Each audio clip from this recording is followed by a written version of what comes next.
boy, if there's ever a public servant who does such an incredible job of Mike does, the state is very, very fortunate to have him. And when the day finally comes that Mike moves on, we'll be at a great loss. Probably two of the most important things Governor Sandoval did last night, and it was, everyone knew this was going to happen. That was the extension of the sunset taxes, which will include funding for at least some of what I think folks in this room think to be important. The second big thing that he did, and I think honestly it takes some of the contention out of the next legislative session, and that was the decision that you're very aware of to expand the Medicaid, to approve the expansion of Medicaid for Nevada. And so we will not be fighting, if you will, over that, but we will be deliberating how to both deliver those services most appropriately to the patient community that it's going to be expanded to. So I support that decision. It was important enough to me to move myself. I was able to, off the Commerce and Labor, I'm a contractor by background, but knowing that the Medicaid expansion is going to be so important and having a leadership role at the legislature, I thought it was more important for myself to go to the Health and Human Services Committee and be part of the discussion with all of you.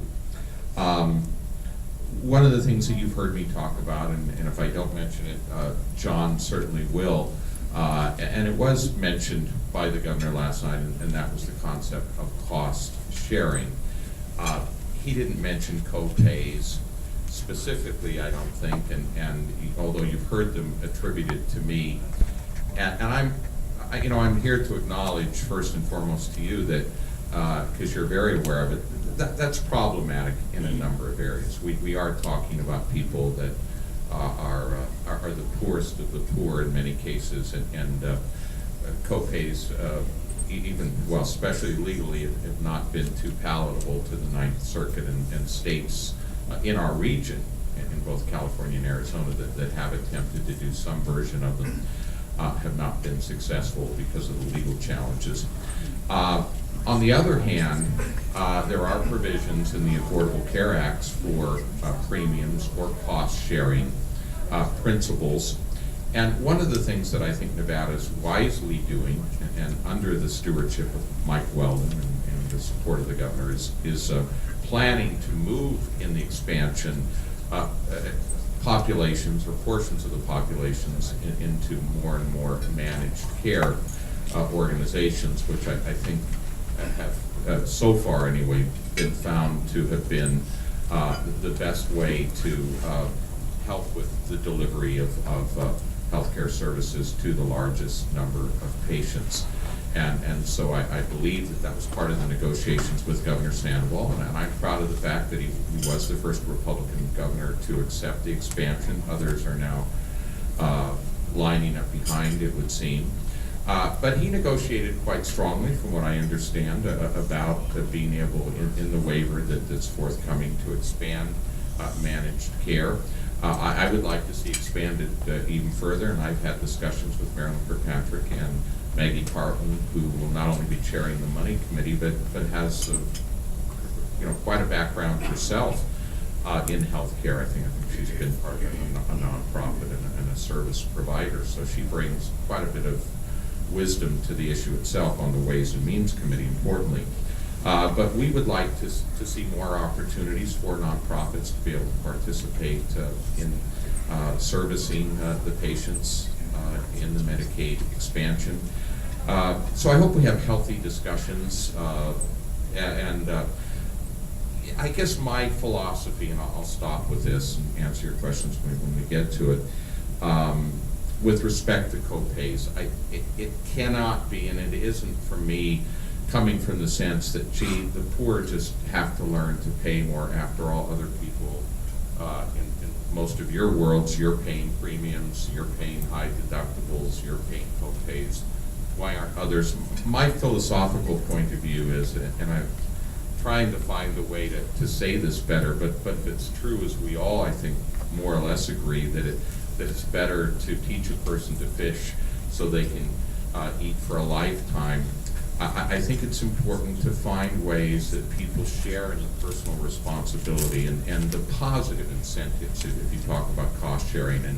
And again, some of the managed care programs are good at that with respect to smoking cessation programs or obesity management, those kind of things. Positive incentives can be built into some of those programs that can help with the overall health of folks. So I look forward to the discussion. Many in this room will come before me in the committee. I want you to know that myself and our caucus will be open to these things. The tone being set by Speaker Kirkpatrick is extremely important.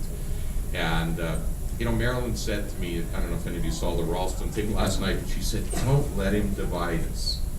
And that was interesting, and I think it's genuine on her part, and we're very appreciative of her, and I think we'll be glad to have her as our leader in this upcoming session.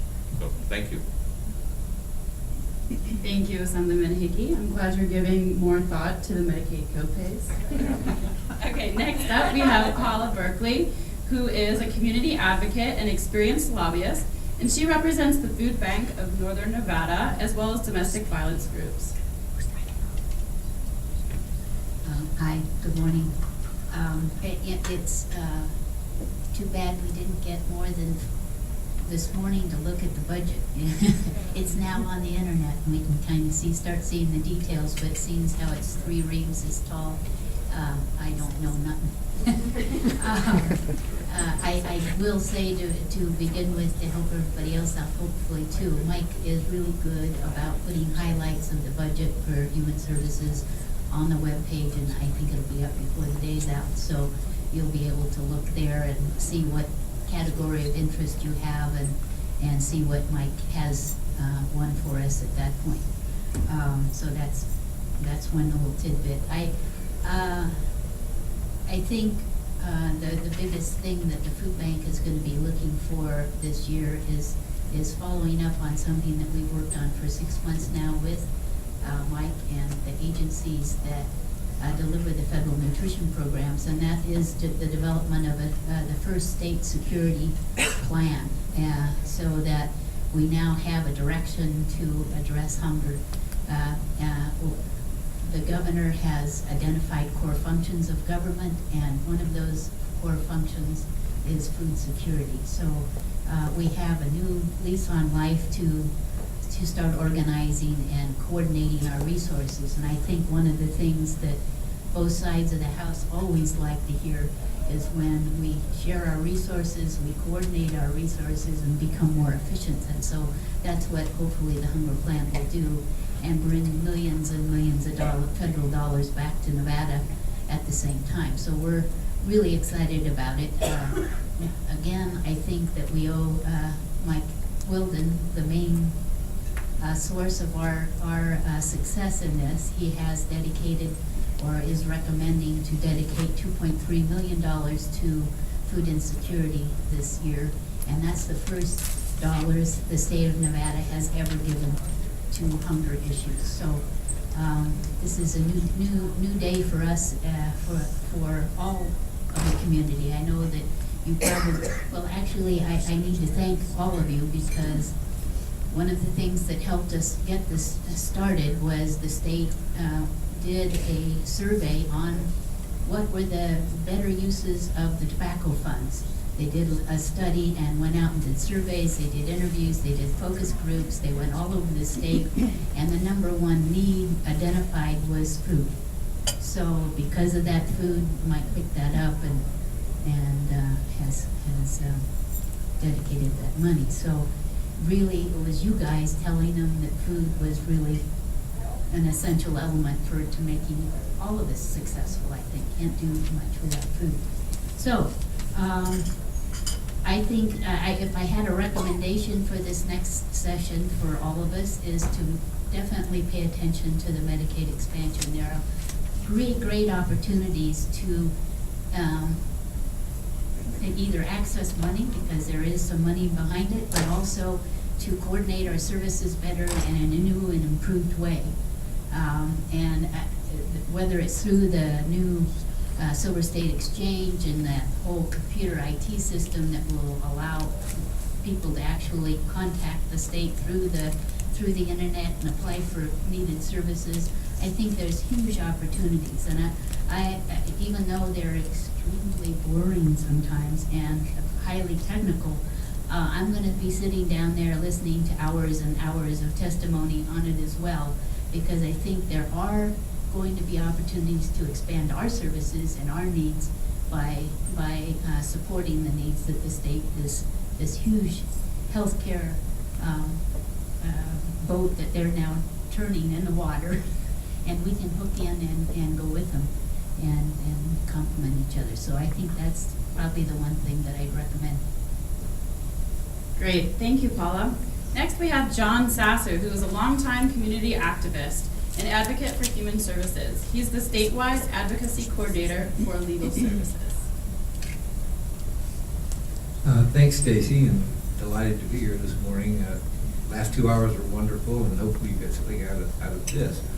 I thought using my opening remarks, I'd like to sort of set the stage, looking to put this session in perspective a little bit. First of all, I think we should recognize our blessings. Think of where we were at this meeting 2 years ago and what the upcoming session looked like. We were looking at revenues being at about half of what the state's normal budget request would be. We were looking at a proposed budget from then Governor Gibbons